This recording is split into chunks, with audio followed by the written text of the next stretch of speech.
Hello. Terrible lighting, I know. I normally rely on the sun and it's gone bye-bye, so we're stuck with electric. I've been trying to triangulate this review inside my head for a while, and the triangulation keeps coming up angles, and I'm just going to go for it. Okay, Anne McCaffrey to Ride Pegasus. And, well, this isn't the original cover. This is a sphere edition from later. I really do like the artwork on this. We've got our winged horse, the Pegasus, and some really beautiful watercolor style artwork on the background. And I hadn't thought to look at who might have done that artwork, but let's see if it tells me. Nope, it doesn't tell me. I'll add that in below. So Anne McCaffrey is an iconic, classic SF author. She did a lot of amazing stuff, and some of it I really love and have been rereading regularly for years. That would be the Pern books and the Crystal Singer books, but not the Talent series like To Ride Pegasus.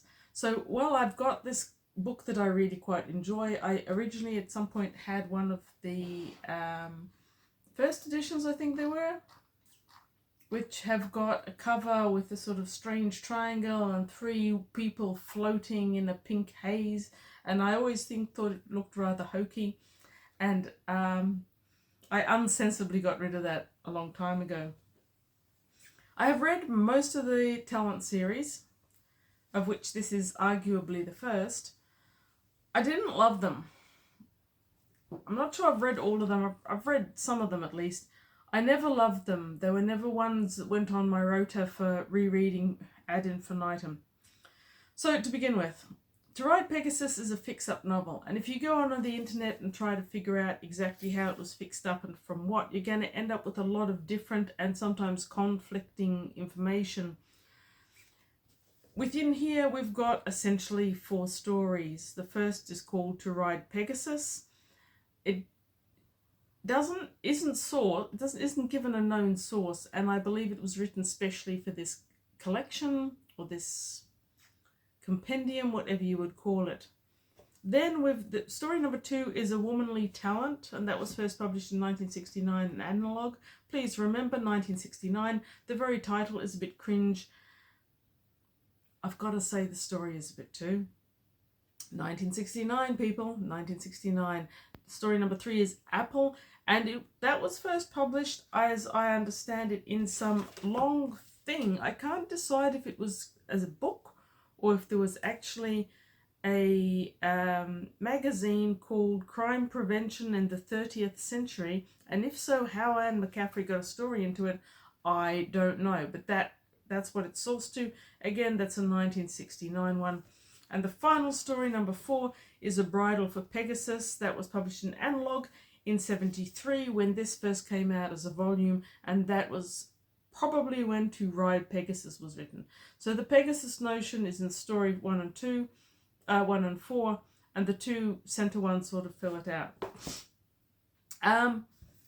It feels like a fix-up novel, and that isn't always a bad thing, but it's always a thing, and here it's, I feel, quite noticeable.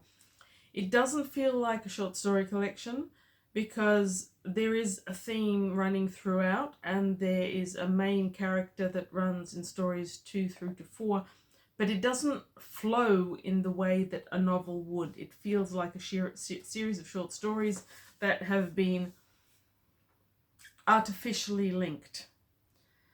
So, number 1, we've got a story that is in the past for the rest of it.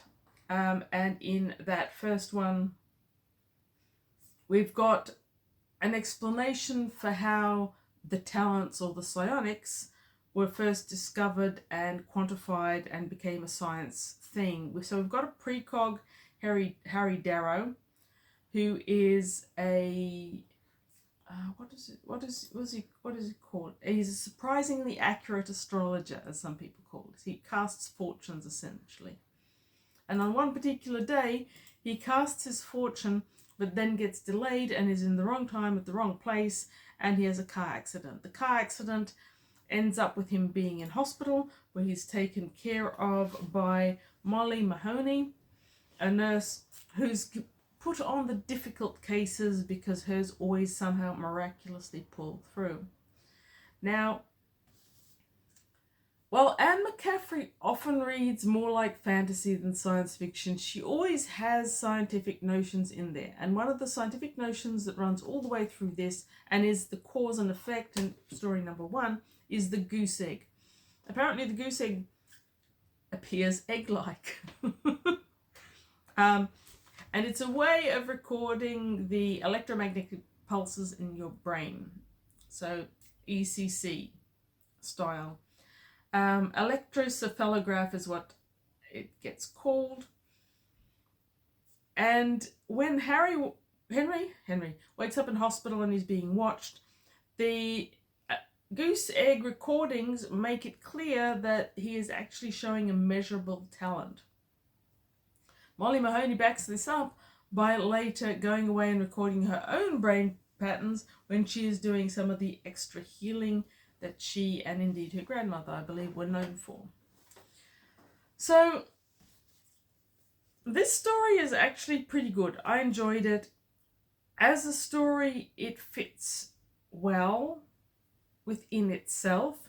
It's a little bit dated, but you can tell that it was written later than the other ones. And I like the way it sets up for the whole rest of the book. Now, there is a quote in here that's really I found quite entertaining. Mr. Darrow wakes up. The goose egg chatted crazily. Molly whirled to see what was happening, but Henry Darrow was grabbing her arm, his eyes widening with bewildered surprise and incredulity. He's just come out of coma. "You're a Gemini. What's your name? You're going to marry me." And indeed she does. And Henry Darrow uses the goose egg to make talent scientific, to start surveying fur talent so they can be trained from young. And he creates an institute where the psionics can be trained and have their own commune sort of thing, where they are protected from the waves of mental energy.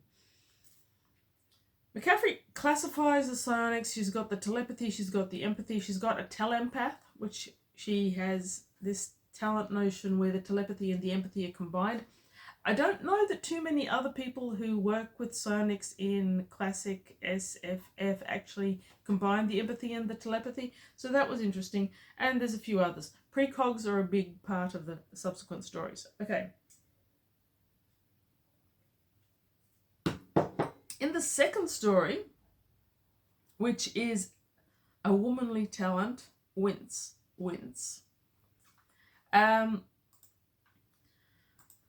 The prime story is that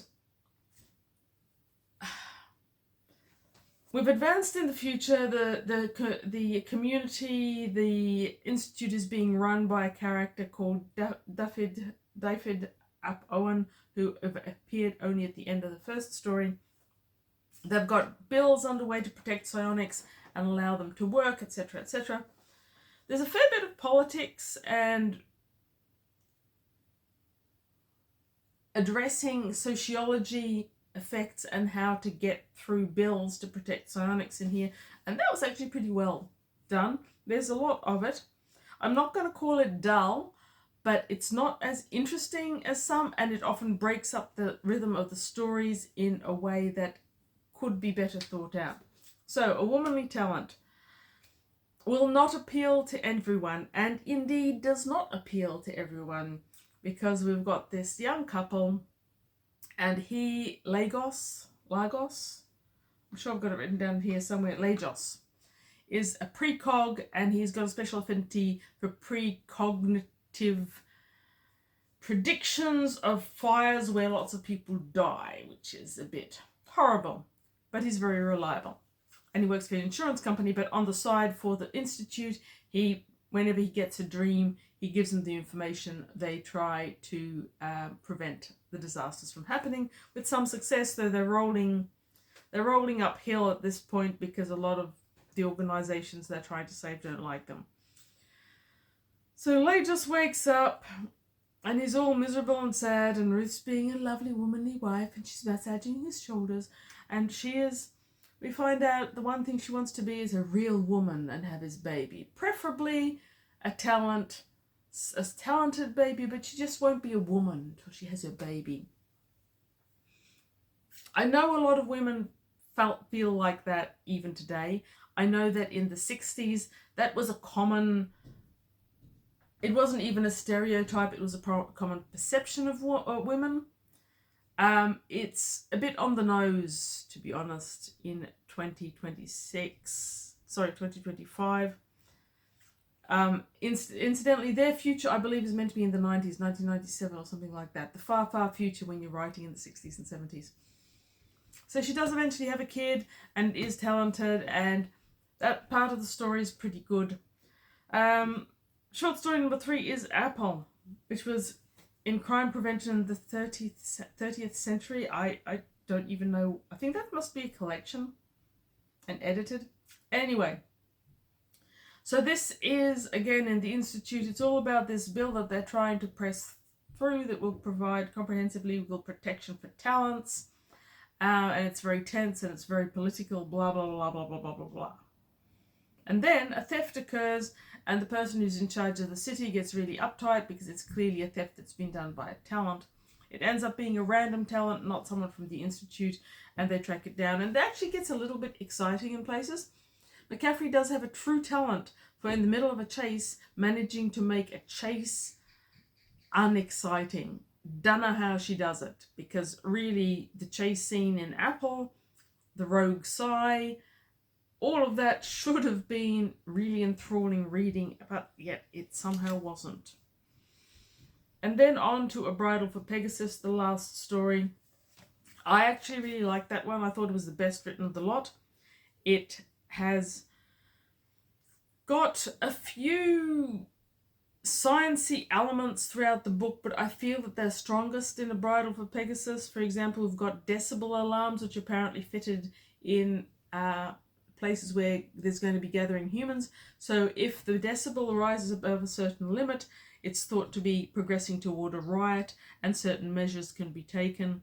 You've got little copters that buzz around for personal transport all over the place. The goose egg that we've already mentioned. And there's a few other things all the way through. There's also the notion of a successful lie detector, which, if you're writing in the 60s, could be hypothesized to be not too far in the future, though we haven't got there yet.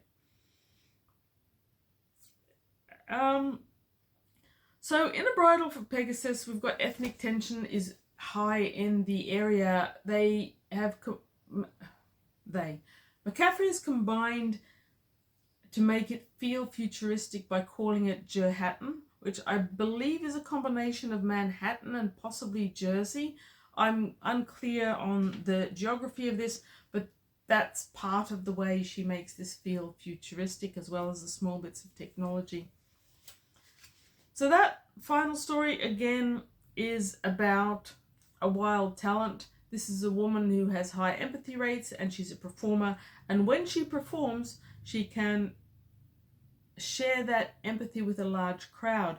But how did she get to have this skill? Because she's never been tested in the center, but it seems to have suddenly materialized. And it turns out that she only can do this when she's got a focus, and a focus is another human being, a specific human being. Now, in this story, it's combined with ethnic tensions being high in Jerhattan. Now, one thing I found particularly interesting about that is we're talking about ethnic tensions, which would mean something very specific in 2025, but here the main ethnic subgroup of mention is Pan-Slavic. So Slavic ethnic tensions are apparently the big deal in this particular 1997. Right, so we've got these 4 stories, and the narrative style in each 4 is a little bit different. I think number 2 and 3 are most similar in a way, and number 1 is a standalone. Number 4 is a standalone. It feels like a fix-up. Now, I don't actually mind that per se and as such, But that combined with the fact that all of the narrative styles in all of them are a little bit draggy. I know a lot of people don't love this one, and even though the stories are good and there's a lot of characters, a lot of events, they're well plotted and well planned out, I think that the writing does make this a fairly dull little collection or novel. I'm sad to say it because I do love McCaffrey, but this is just not her best. I do love the fact that in the late 60s she was already formalizing extrasensory perceptions and abilities. She was trying to create a thread. Now, I understand that she wrote more books in the Talent series. I've definitely read one of them. I think it went on to have The Rowan. The Rowan is one I actually do remember enjoying. I read that one a couple of times. And then there were a few in the 90s. Pegasus in Flight and Pegasus in Space was published in 2000. Okay, The Rowan, Damia's Children, and all of those. I read a few of them. None of them wowed me. This one also did not wow me. From the reviews that I've read on Goodreads, a few people really, really dislike it, and many find it quite badly sexist and misogynistic, which is entertaining since the author is actually female. She often isn't a particularly feminine writer though, and these stories do reflect very much the era in which they were written. Now, it's interesting that some people find them so incredibly sexist, which I don't find them that way. I just think that they are of the era in which they are written. I don't think the female characters are strong, and I don't think they're particularly good, which takes me back to Goodreads once again. If you read the Goodreads blurb on this book, it is so anomalous to my experience of reading it that I can only assume that it was written by someone who hasn't read it. So, they were 4 extraordinary women who read minds, healed bodies, diverted disasters, foretold the future, and became pariahs in their own land. A talent elite cadre, they stepped out of the everyday human race to enter their own. Whoever wrote that has not read more than a paragraph in this entire book. This isn't about the women. The women are not the main characters at all. In fact, there are 2 men, one in number 1, another one in 2, 3, and 4. They are the main characters. Women are peripheral. There are women in each single one of those stories, but they are far from central. At least one of them is in no way extraordinary, and they're just not a focus. So, just putting that out there. To Ride Pegasus by Anne McCaffrey, I'm glad I found this book. Beautiful cover. I'm glad I reread it because I was becoming quite curious about this. I've heard a bit about it recently, and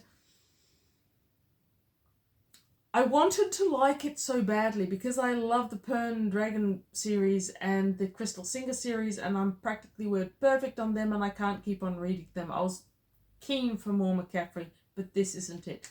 Now, if you're thinking about starting on an Anne McCaffrey journey, please consider the things that I've said. To Ride Pegasus may not be the best start of this journey of yours. If you've already enjoyed Anne McCaffrey and are not passionate about her but just want to read more of her, by all means, try this one. It's not bad, it's just a bit clunky, a bit dull, and a bit patched together. If you are interested in early psionics books like Theodore Sturgeon did it better, I've got to tell you. And a few of those other ones. Certainly read it for completionist, for the sake of completionism or whatever. Anyway, I'm sorry to be so lukewarm about this. It is clumsy though, and it often self-contradicts as well. So, sorry, not the best book I've read this year. Anne McCaffrey, I apologise. You're a great, great writer. You did amazing stuff. You are a forerunner and you are iconic.